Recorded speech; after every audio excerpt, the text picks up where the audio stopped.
Hello and welcome to unlocking youth potential podcast কৈশোর তারুণের কণ্ঠস্বর। আমরা বাংলাদেশের ফিউচার জেনারেশন গঠনমূলক বিষয় নিয়ে আলোচনা করি। আমি তারানা।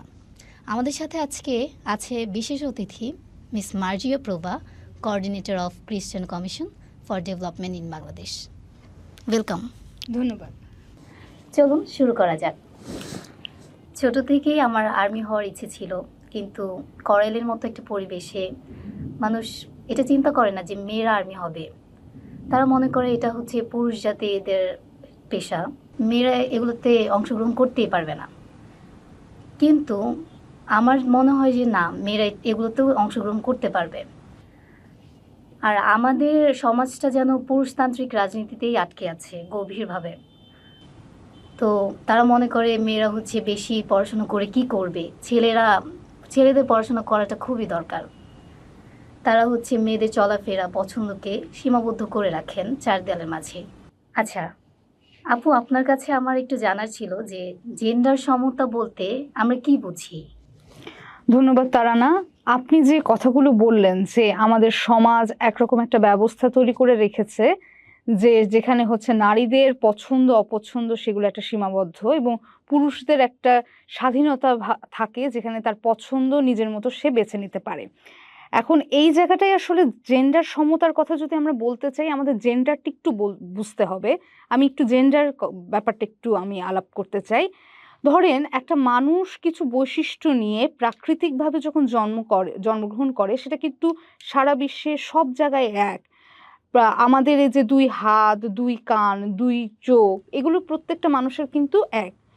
এখন নারী আর পুরুষের ক্ষেত্রেও তার শারীরিক বৈশিষ্ট্য সবকিছুই এক, কিন্তু আমরা বলি যে তার প্রজনন জায়গাটা বা প্রজনন অঙ্গগুলো ভিন্ন ধরনের, সেই অনুযায়ী তার হরমোন কিছু ভিন্ন ধরনের, তার ক্রোমোজোম কিছু ভিন্ন ধরনের। এই যে ভিন্নতা, এটা কিন্তু প্রাকৃতিক। এটা আজকে বাংলাদেশেও যা, আমেরিকাও তা, মানে পাহাড়েও যা, সমতলও তা। তো এটাকে আমরা বলি প্রাকৃতিক লিঙ্গ। মানুষ কিন্তু আরেকটা লিঙ্গ তৈরি করে, সেই লিঙ্গটা আসলে সমাজ তৈরি করে, যেটাকে আমরা বলি জেন্ডার বা সামাজিক লিঙ্গ। সেটা এরকম যে এই যে আপনি বললেন ছেলেরা আর্মি হতে পারবে, মেয়েরা পারবে না। এখন এটা আসলে কে ঠিক করেছে? এটা সমাজ বলছে। তো আবার আমার সমাজ মানে বাংলাদেশের আপনি যে জায়গাটা থাকেন সেই সমাজটা বলছে। এটা যদি আপনি আর একটু দূরে যান, ধরেন ইউরোপের দিকে, বা আমি একটা দেশ আমি ভুলে গিয়েছি, মানে বিভিন্ন দেশে কিন্তু প্রচুর জায়গায় সেনা প্রধান কিন্তু নারী হিসেবে আছে। তো সেসব দেশ কিন্তু আবার মনে করছে না, তার মানে ওখানকার আবার সমাজটা কিন্তু ভাবছে যে মেয়েরা আর্মি হতে পারে, সেনা প্রধান হতে পারে। তো এই বাস্তবতাটা যখন হয় তখন আমরা বলছি যে এই সামাজিক যে বিনির্মাণ বা সমাজ যে লিঙ্গটা তৈরি করে তা আসলে স্থান, সময়, ভৌগোলিক অবস্থান এগুলো পরিবর্তিত হয়। এটাই হচ্ছে জেন্ডার। তো জেন্ডার সমতা যখন আমি বলি তখন আসলে আমি বলছি যে প্রতিটা মানুষ তার রাজনৈতিক, সামাজিক, অর্থনৈতিক সমানভাবে অধিকার পাবে। সে নারী হোক আর পুরুষ হোক বা অন্য কোনো ভিন্ন লিঙ্গের হোক, সে কিন্তু তার এই অধিকারটা সমানভাবে পাবে। এটাকে আমরা জেন্ডার সমতা বলছি। আচ্ছা আপু, মানে অর্থনৈতিক নির্ভরশীলতা নারীর সিদ্ধান্ত গ্রহণের ক্ষেত্রে কিভাবে প্রভাব ফেলে? আপনি নিজে একটু ভাবেন, ধরেন আপনার হাতে 500টা টাকা আছে, তখন আপনি কি কি করতে পারবেন? আপনার ধরেন একটু ভালো কিছু খেতে ইচ্ছা করলো, আপনি খেতে পারবেন। আপনার হয়তো একটা জায়গায় যেতে ইচ্ছা করলো, আপনি যেতে পারবেন। যদি এই টাকাটা আপনাকে অন্য কারো কাছ থেকে নিতে হয় প্রতিদিন, এবং এইটার জন্য আপনি কি কি খরচ করছেন সেটা জবাবদিহি দিতে হয়, তখন কিন্তু আপনার এই স্বাধীনতাটা থাকবে না। আপনার যা ইচ্ছা আপনি খেতে পারছেন না, যা ইচ্ছা আপনি পড়তে পারছেন না। সংকটটা এখানে। অর্থনৈতিক নির্ভরশীলতা যখন একজন মানুষ হয়ে যায়, তখন কিন্তু সে তার স্বাধীনভাবে সিদ্ধান্ত গ্রহণ করতে পারে না, সে নিজের পছন্দগুলো চর্চা করতে পারে না। এটাই হচ্ছে অর্থনৈতিক নির্ভরশীলতার প্রধান সংকট।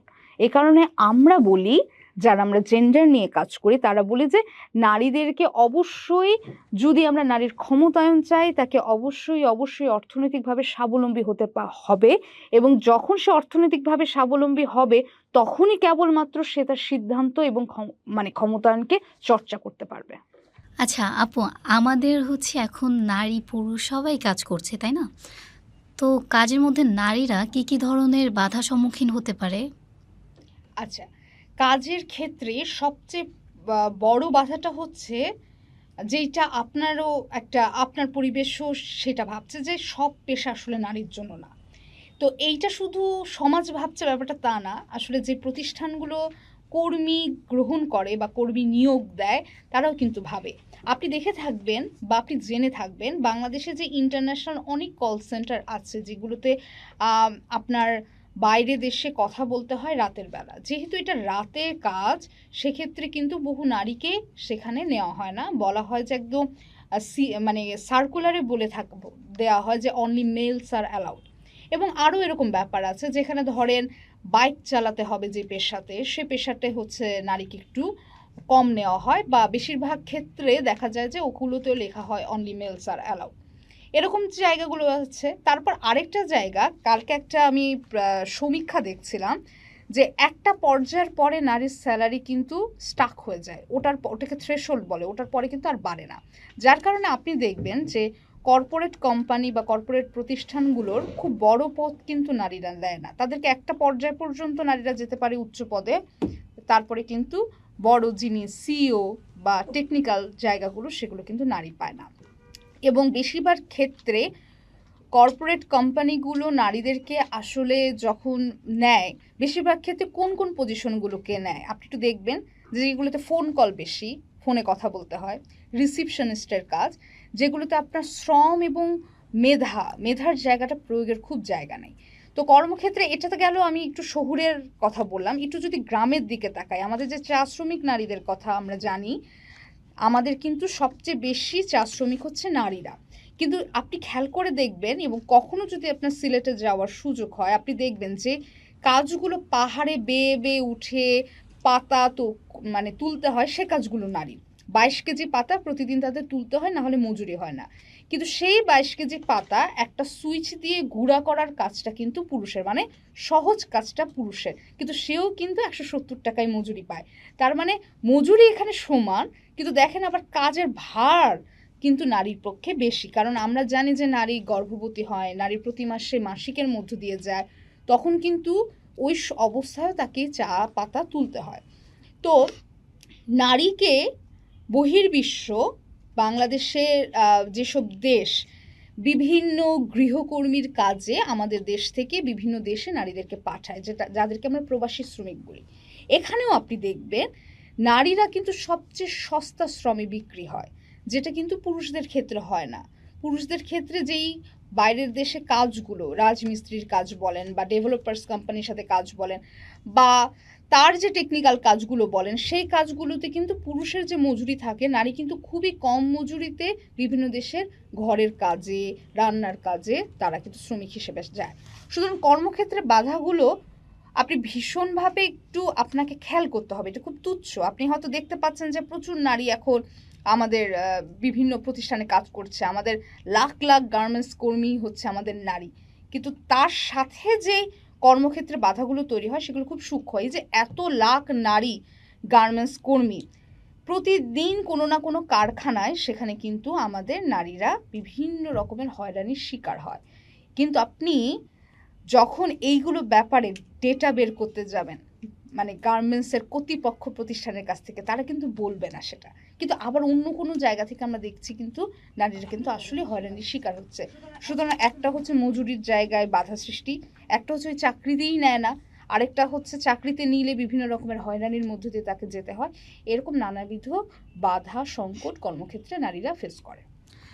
আচ্ছা আপু, আপনি যে বললেন চায়ের ব্যাপারটা, যে নারীরা হচ্ছে পাহাড়ের অঞ্চলে চা পাতা তোলেন, তো ওরা তো অনেক পরিশ্রম করে, সেক্ষেত্রে নারীদের মানে পুরুষদের সমান বেতনটা কেন দেওয়া হয় না?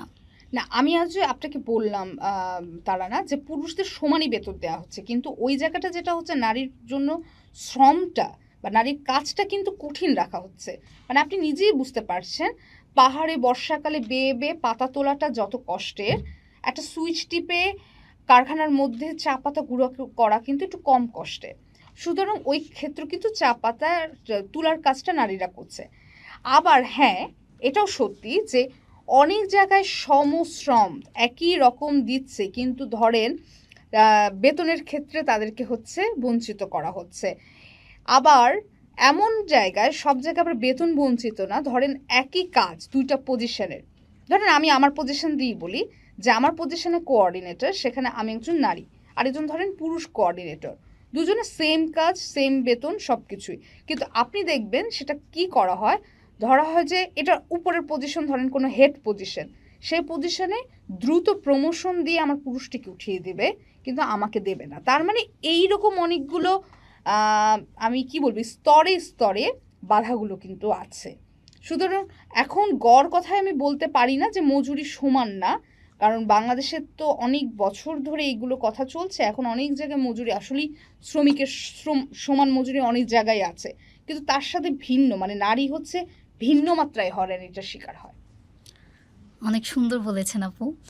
আচ্ছা আপু, শহরে তো হচ্ছে মেয়েরা পড়াশোনা করে আমরা দেখতে পাচ্ছি। আচ্ছা, গ্রামের মেয়েদের কি উচ্চশিক্ষার জন্য উৎসাহিত করা হয়? আমার জানা মতে উপবৃত্তি চালিত আছে উচ্চশিক্ষার জন্য। আসলে কি তারা না, মানে শহরে গ্রামে আমি খুব মানে আমি ফ্যাক্ট নিয়ে যদি কথা বলি, খুব সম্প্রতিকালে বাল্যবিয়ে বেড়ে গেছে। সেটা কিন্তু শুধু গ্রামে না, শহরেও। শহরে আমি যদি শহরটা খালি কিছু এরিয়া ধরে ভাবি, ধরেন মিরপুর ভাবছি, মোহাম্মদপুর ভাবছি, বা ধানমন্ডি ভাবছি, বা গুলশান বনানী ভাবছি, তাহলে তো শহর আসলে পুরোটা না। শহরে কড়াইল বস্তি আছে, শহরে নন্দীপাড়া আছে, শহরে এরকম ভিন্ন ভিন্ন অনেক জায়গা আছে, যে জায়গায় কিন্তু আপনি আরও ভালো বলতে পারবেন যে এখানে বাল্যবিয়ে কিন্তু বেড়ে যাচ্ছে। এবং শুধু বাল্যবিয়ের জন্য প্ররোচনা দেওয়া হচ্ছে। কীরকম প্ররোচনা? বাবা মা মনে করছে যে মেয়ে পড়াশোনা করা দরকার নাই, ও তো আর আমাকে খাওয়াবে না, দাও ওকে বিয়ে করে দাও। এই সব কারণেই কিন্তু তারা না, যে গ্রামেও বিয়েগুলো বাড়ছে, গ্রামেও হচ্ছে মেয়েদেরকে বোঝা মনে করছে, যেগুলো আপনিই বলছেন, আপনি খুব সুন্দর করে বলেছেন যে সমাজ আপনার ভাবছে যে মেয়েটা হতে পারবে না, মেয়েকে খুব ক্ষুদ্র চোখে দেখছে। তখন মনে হয় যে একটা মেয়ে তো বড়ই হচ্ছে, তার তো বিয়ে দিতেই হবে। তো এই জায়গাগুলোতে তাহলে একটা ভালো পাত্র পেলে, সে 18 হোক আর না হোক, কম বয়সে তাকে একটা সিকিউর জীবন দেওয়ার জন্য বিয়ে দিয়ে দেওয়া হয়। কিন্তু পরবর্তীতে কি হয়, বহু জায়গায় দেখা গেছে বাল্য বিয়ের ফলে মেয়ে আসলে সংসার করতে পারে না, টর্চারের শিকার হয়ে আবার বাবা মার কাছে আসে, তখন আরও ডাবল বোঝা হয়ে যায়, কারণ মেয়েটার সাথে তখন একটা সন্তানও চলে আসে। তো এই জায়গাগুলোতে আমাদের যতদিন আসলে দৃষ্টিভঙ্গি পরিবর্তন না হবে যে মেয়ে যে আসলে আমার একটা অ্যাসেট, ততদিন পর্যন্ত বাবা মারা কিন্তু মেয়েদের পড়াশোনা আসলে উৎসাহ দেবে না। গ্রামের ক্ষেত্রে আরেকটা উদাহরণ দিয়ে আমি আপনার এই আলাপটা শেষ করছি, যে একটা সময় নীলফামারীতে প্রচুর বাল্যবিয়ের প্রচলন ছিল। তো নীলফামারীতে যখন ইপিজেড হলো, তখন সেখানে বাল্যবিয়ে কমে গেল, কারণ বাবা মা ভাবলো বাল্যবিয়ে দিলে তো আমার মেয়েটা কাজ করতে পারবে না। তো ওই কারণেই বাল্যবিয়েটা কমে গেল, যে সে ইপিজেডে চাকরি পেল, মাসে 15 থেকে 20 হাজার টাকা ইনকাম করলো, এসে বাবা মাকে দেবে। শুধু এই চিন্তায় মেয়েটাকে আর 18-র নিচে তারা বিয়ে দিল না, বরং ওইখানে একটা ব্যাপার ছিল যে ক্লাস 8 পর্যন্ত পড়লে সে একটা ভালো চাকরি পায়। তো 8 পর্যন্ত 9 পর্যন্ত অন্তত পড়ালো বাবা মা। তো এই জায়গাগুলো আমার মনে হয় এগুলো দরকার, মানে যত আপনি অর্থনৈতিক কর্মসংস্থান তৈরি করবেন, তত চিন্তারও বদল হবে। অসাধারণ আপু। আচ্ছা আপু, সংস্কৃতি, ধর্ম বা সমাজ কি ছেলে মেয়েদের আলাদাভাবে নিয়ম ঠিক করে? আপনি যে প্রশ্নটা করেছিলেন জেন্ডার, সেটা দিয়ে কিন্তু এটার উত্তরটা দেওয়া সম্ভব। আপনি একটু খেয়াল করে দেখেন যে আমি যদি প্রাকৃতিকভাবে মানুষকে দেখি, তাহলে আমার রক্ত লাল, আমার ভাইয়ের রক্ত লাল। আবার আপনি যেভাবে খান, আপনার ছোট ভাইও কিন্তু সেভাবেই খাচ্ছে। যেভাবে আপনার হাঁটার জন্য 2টা পা, আপনার ছোট ভাইয়ের কিন্তু 2টা পা। এগুলোতে কিন্তু কোনো সমস্যা নেই। সংকটটা হয়ে যাচ্ছে যখন আপনাকে এবং আপনার ছোট ভাইকে দেখা হচ্ছে শুধুমাত্র প্রজনন অঙ্গের ভিত্তিতে, যে আপনি নারী, আপনার শারীরিক কিছু ডিফারেন্স আছে, আপনার ভাইয়ের চাইতে পার্থক্য আর বৈষম্য কিন্তু এক না, পার্থক্য আছে আপনাদের হয়তো ক্রোমোজোম এক না, সেই কারণে ধরে নিচ্ছে যে আপনি আর্মি হতে পারবেন না। আপনি যে গল্পটা বললেন, আপনার গল্প দিয়ে আপনাকে বলছি। আর আপনার ভাইয়ের ক্ষেত্রে কিন্তু শুধুমাত্র ওই অঙ্গগুলো একটু ডিফারেন্ট বলে তারা ভাবছে যে সে আর্মি হতে পারবে। তো সংস্কৃতি সমাজ কিন্তু এইভাবে দেখে হচ্ছে আপনি যে প্রাকৃতিকভাবে নারীর কিছু বৈশিষ্ট্য নিয়ে বা নারীর কিছু শারীরিক পার্থক্য নিয়ে তৈরি হয়েছেন, সেটার উপর নির্ভর করে আপনার জন্য আলাদা আলাদা নিয়ম তৈরি করে। আর আপনার ভাইয়ের জন্য আলাদা আলাদা নিয়ম তৈরি করে। ধর্ম কিন্তু এরকম নারী এবং পুরুষকে আলাদা করে দেখে কিছু নিয়ম তৈরি করে, প্রতিটা ধর্মই। আপনি দেখবেন যে ধর্মে যেভাবে নারীকে চলাফেরার কথা বলা হয়, তার মুভমেন্টের কথা বলা হয়, সেই কথাটা কিন্তু আবার সব ধর্মের কথাই আমি বলছি, সেই কথাটা কিন্তু পুরুষকে খুব আলাদাভাবে বলা হয় না। নারীর জন্য কিছু স্পেসিফিক রুল থাকে। আপনাকে একটা মজার ঘটনা বলি, মজার না আসলে দুঃখেরই ঘটনা। একটা সময় দক্ষিণ ভারতে যারা নিম্ন বর্ণের সনাতন ধর্মাবলম্বী তাদের জন্য একটা প্রথা ছিল যে সেইখানকার মেয়েরা যদি মানে তারা কাপড়টা পরবে না, বুকের কাপড়। তো এবং বুকের কাপড় পরার একমাত্র বলবো যে প্রথা ছিল কেবলমাত্র উচ্চ বর্ণের নারীদের, সেটা দিয়ে মানে ডিফারেন্স করা হতো, ও একটা হায়ার সোসাইটির মেয়ে আর ও হচ্ছে একটা লোয়ার সোসাইটির মেয়ে। তো এখন বলা হলো সে সময় ব্রেস্ট ট্যাক্স নামে একটা কর চালু করেছিল, যে যদি নিম্ন বর্ণের মেয়েরা মানে যাদের আমরা লো ক্লাস নারী বলছি, তারা যদি বুকের উপর কাপড় পরে তাহলে কিন্তু তাকে মানে টাকা দিতে হবে, প্রস্থ অনুযায়ী, কাপড়ের প্রস্থ অনুযায়ী টাকা দিতে হবে। তো নাংতেলি বলে একজন নারী ছিলেন, তিনি এই বৈষম্যটা মানতে চাননি। তিনি বলছেন যে কাপড় তো আসলে সবারই পরার অধিকার, সে লোয়ার ক্লাস হোক আর হায়ার ক্লাস হোক, সব মানুষই কাপড় পরার অধিকার আছে। সেই জায়গাটায় তখন যখন এই জিনিসটা মানেনি, সে কিন্তু নিজের হাতে মানে যখন কাপড় পরেছিল তখন তার হচ্ছে বাড়ি ঘরে সে লুটপাট করে অগ্নিকাণ্ড ঘটিয়েছিল, তার হাজবেন্ডকে প্রচুর মারপিট করেছিল। তখন সে নিজের হাতে নিজের স্তন কেটে ফেলে সে এটা প্রতিবাদ জানায় যে কেন তুমি আমাকে কাপড় পরতে দেবে না। আজকে দেখেন 2026 সালে মেয়েরা যদি কাপড় ছাড়া থাকতে চায় তাহলে আরেক দল এসে বলবে যে কাপড় ছাড়া তুমি থাকবা কেন। তার মানে আপনি দেখেন একটা সময় আমাদের ধর্ম বা পিতৃতান্ত্রিক সমাজ ব্যবস্থা মেয়েকে কাপড় পরতে দিচ্ছে না। দক্ষিণ ভারতের ঘটনাটা যদি আমরা বলি, পরতেই দিবে না, তুমি কাপড় পরতে পারবা না। আর আরেকটা সময় এসে বলতেছে তোমাকে যত পারো কাপড় পরো, অল্প কাপড় পরলে বরং সমস্যা। তাহলে আপনার তো পছন্দটা আসলে ঠিক করে দিচ্ছে কে? সমাজ বা ধর্ম, তাই তো? তা আমি ওটাই বলছি। এবং এইগুলো যে চেঞ্জ হয়, সমাজ, সংস্কৃতি, ধর্ম, এগুলো যে নারী এবং পুরুষের জন্য সব সময় একটা বৈষম্য, একটা বিভাজন তৈরি করার সংস্কৃতিটা তৈরি করে তারা। এটাই আমার মনে হচ্ছে আপনার প্রশ্নের উত্তর। হ্যাঁ আপু, অনেক কিছু জানতে পারলাম। এখন আমরা তো জানি যে এডুকেশন ইনস্টিটিউটে অনেক রকম হ্যারাসমেন্ট হয়।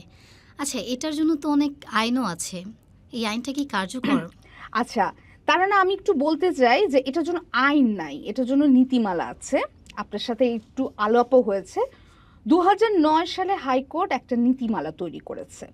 সেই নীতিমালাটা ভিত্তি ছিল জাহাঙ্গীরনগর ইউনিভার্সিটিতে একটা সময় যৌন নিপীড়নের বিরুদ্ধে একটা বড় আন্দোলন হয়েছিল 1998 সালে।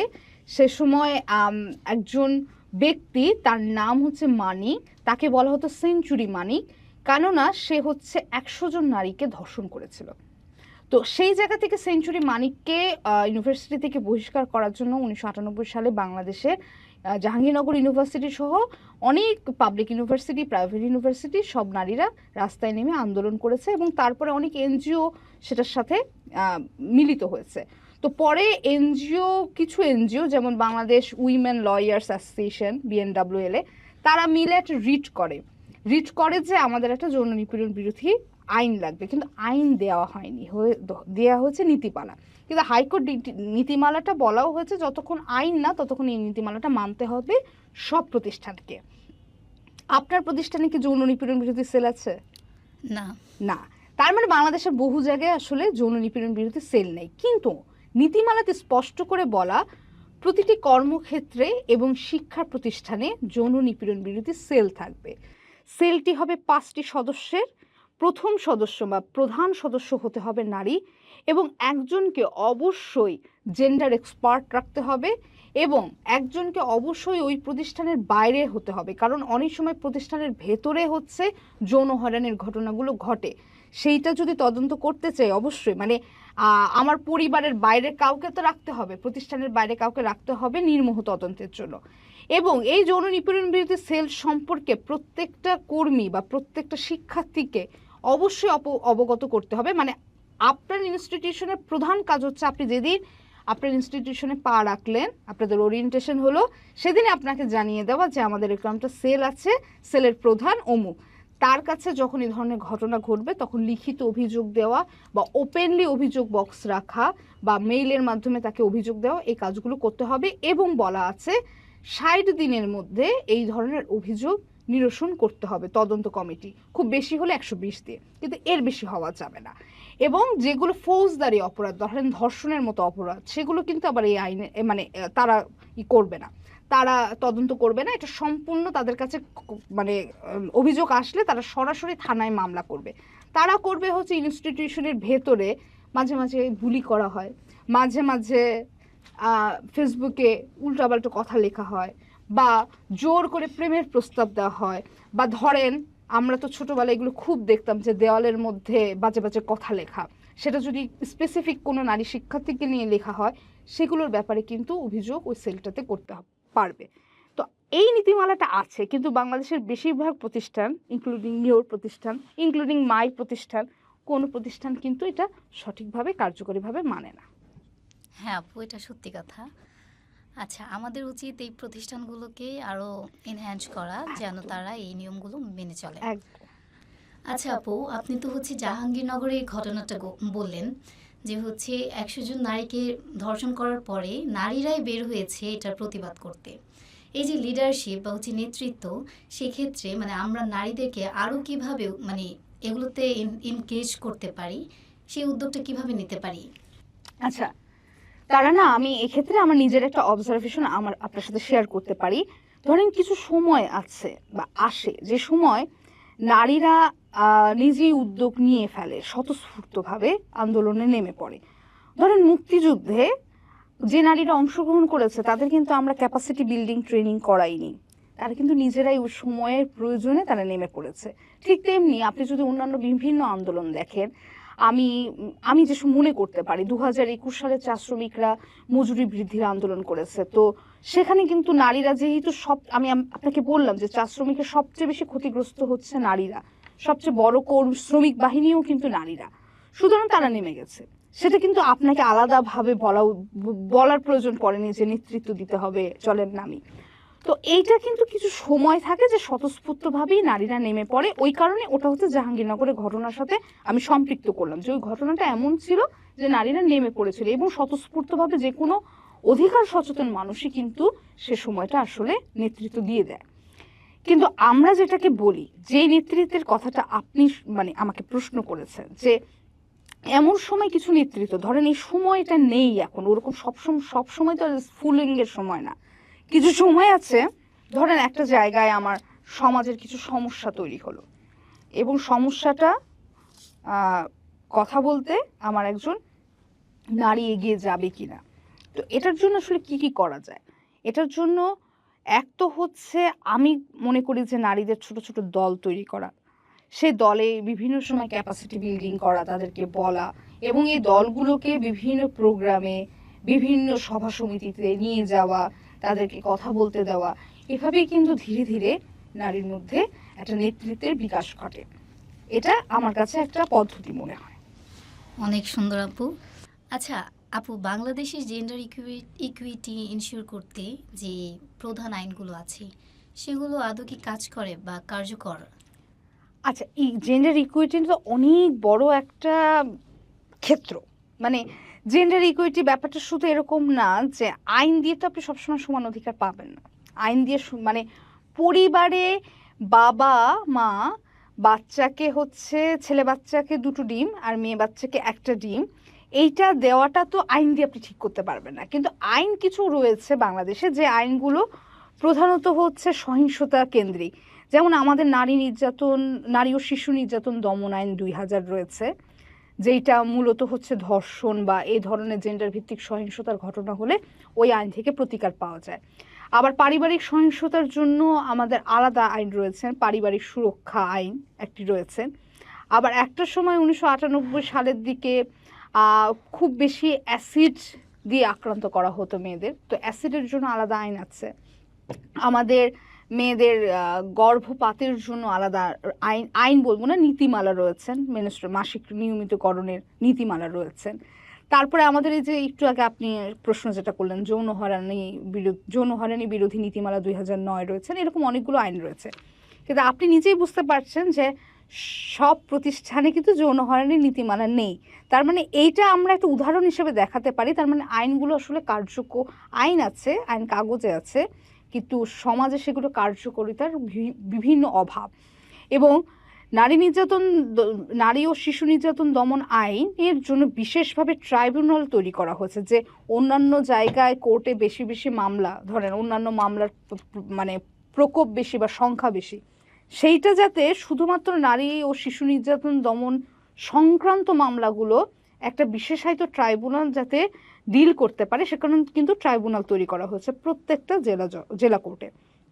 মজার ব্যাপার, একটা সমীক্ষা দেখেছিলাম যে যেখানে বলা হচ্ছে যে প্রত্যেকটা নারী ও শিশু ট্রাইব্যুনালে খুব বেশি মাত্রায় কিন্তু জজ নেই বা বিচারক থাকে না।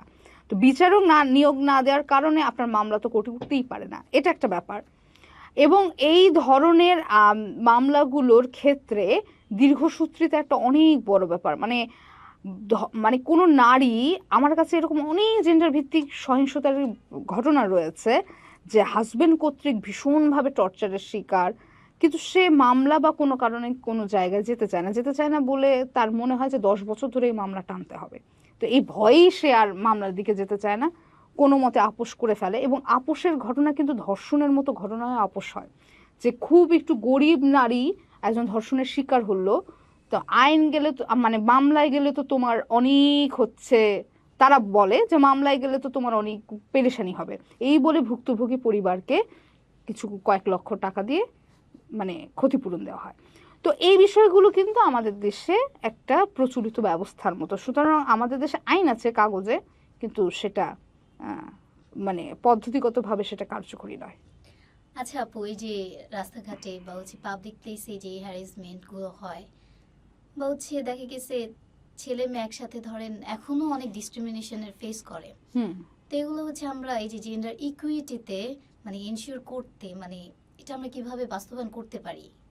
আচ্ছা, জেন্ডার ইকুইটি যদি আমি বাস্তবায়ন করতে চাই, সেটা একটা বড় দীর্ঘমেয়াদী প্রসেস। সেটা মানে ব্যাপারটা এরকম না, আমি কালকেই হয়তো কিছু অ্যাফার্মেটিভ অ্যাকশন নিলাম, আমি হয়তো ভাবলাম যে কালকেই বাংলাদেশে এখন 1,60,000 মামলা নারী ও শিশু নির্যাতন দমন মামলা কিন্তু কোর্টে আটকা। তো এটা অবাস্তব, কিন্তু যদিও ধরেন আপনি এটা বাস্তব একটা, যে 1,60,000 মামলা কালকেই আমি নিষ্পত্তি করে দিলাম কালকের মধ্যে, তাহলে কি বাংলাদেশের জেন্ডার ইকুইটি প্রতিষ্ঠা হয়ে যাবে? ব্যাপারটা আসলে হচ্ছে পরিবার, সমাজ, রাষ্ট্র, তিনটা ত্রিমুখী পদক্ষেপ লাগবে। পরিবারকেও যেমন দেখতে হবে, সে যখন তার কন্যা শিশু এবং তার ছেলে শিশুর প্রতি বৈষম্য করে, তাকেও কিন্তু এই বৈষম্য থেকে মানে বৈষম্য দূর করতে হবে, তার দৃষ্টিভঙ্গি মানে আমাদের বাবা মারও গুড প্যারেন্টিং শিখতে হবে। এবং এই বৈষম্য আবার যে তারা যে বৈষম্যটা করে, সেটা যে শুধুই তার মস্তিষ্ক প্রসূত, সে দেখে এসেছে যে তার মা এই বৈষম্যের শিকার হয়েছে বা তার খালা এই বৈষম্যের শিকার হয়েছে, সুতরাং তার মেয়েকেও সেই বৈষম্যের মধ্য দিয়ে রাখবে, এটা যে শুধু সেই ব্যাপারটা তাও না। অনেক সময় আমি আপনাকে একটু বললাম যে এখন কিন্তু বাল্যবিয়ে বেড়ে যাওয়ার একটা বড় ঘটনা হচ্ছে আর্থিক বাস্তবতা এবং হচ্ছে সিকিউরিটির অভাব। অনেক সময় আমরা যখন বাল্যবিয়ে বন্ধ করার কাজে আমাদের বিভিন্ন প্রতিষ্ঠান যখন কাজ করে এবং আমরা সেটার সাথে থাকি, আমাদের সবচেয়ে প্রথমে যে কথাটা শুনতে হয়, আমার মেয়েকে কি আপনারা খাওয়াবেন, আমার মেয়ের নিরাপত্তা কি আপনারা দিবেন? তার মানে এখানে আবার রাষ্ট্র চলে আসতেছে। রাষ্ট্র যদি নারীর নিরাপত্তাটা ঠিকভাবে না দিতে পারে, রাষ্ট্র যদি প্রত্যেকটা মানুষের অর্থনৈতিক জায়গা কাজ না করতে পারে, প্রত্যেকটা মানুষের জন্য কর্মসংস্থান প্ল্যানিং না করতে পারে, প্রত্যেকটা মানুষকে শ্রম শক্তিতে পরিণত না করতে পারে, তাহলে কিন্তু এই ঘটনাগুলো কখনোই দূর হবে না। আপনাকে আরেকটা উদাহরণ দিয়েছি, নীলফামারীতে যখন ইপিজেড তৈরি হলো তখন কিন্তু বাল্যবিয়ে কমে যাচ্ছে। তার মানে এই ধরনের কর্মসংস্থানের কথা কিন্তু আমাদের ভাবতে হবে। সুতরাং নারীর পুরুষের ন্যায্যতা বা সমতা, মানে যেটাকে আপনারা জেন্ডার ইকুইটি বলছেন, সেটা এস্টাবলিশের জন্য যেমন রাষ্ট্রকে কাজ করতে হবে এবং সমাজের মধ্যে সংস্কৃতির বদল করতে হবে, আইনের শাসন বা বিচারহীনতা যে সংস্কৃতি সেটাকে দূর করতে হবে, এবং একই সাথে পরিবারে দৃষ্টিভঙ্গি দূর করতে হবে, এবং আমাদের যে সামাজিকরণ প্রসেস বা শিক্ষাক্ষেত্রে বা পাঠ্যক্রমে সেইখানে হচ্ছে আমাদের এই বিষয়গুলোকে অন্তর্ভুক্ত করতে হবে, যে কিভাবে একজন মানে কিভাবে দেশে একটা জেন্ডার সমতা প্রতিষ্ঠিত হতে হয়। আমাদের যে মিডিয়া, আমাদের যে সংস্কৃতি পরিমণ্ডল এবং এই যে আমরা আজকে কথা বলছি, সেটা হচ্ছে এই কথাগুলো আমাদেরকে এভাবে বলতে হবে, আমাদের কথা বাড়াতে হবে। সুতরাং আমি মনে করি যে জেন্ডার সমতা একটা দীর্ঘমেয়াদী প্রসেস, কিন্তু মানে এটা তো বসে থাকলে হবে না যে 60 বছর পরে হবে তাহলে আমি এখন বসে থাকি। আমাদের এখন থেকেই অ্যাফার্মেটিভ অ্যাকশন শুরু করতে হবে, আমাদের এখন থেকেই কথা বলতে হবে, এখন থেকে আমাদের তারুণ্যের কণ্ঠস্বরকে উজ্জীবিত করতে হবে। অসাধারণ আপু, খুব ভালো লাগছে, and thank you for giving your valuable time to us. Stay with us. নাগরিকদের শিক্ষিত করে তুলুন এবং পরিবার, বন্ধু, সহকর্মী সবার সাথে কথা বলুন, পিছিয়ে পড়া গল্প নিয়ে শুনতে থাকুন এবং সেগুলো থেকে ইন্সপায়ার্ড হন। তবেই আমরা নারী পুরুষ একসাথে সুন্দর ও সচেতন বাংলাদেশ গড়তে পারবো। ধন্যবাদ সবাইকে।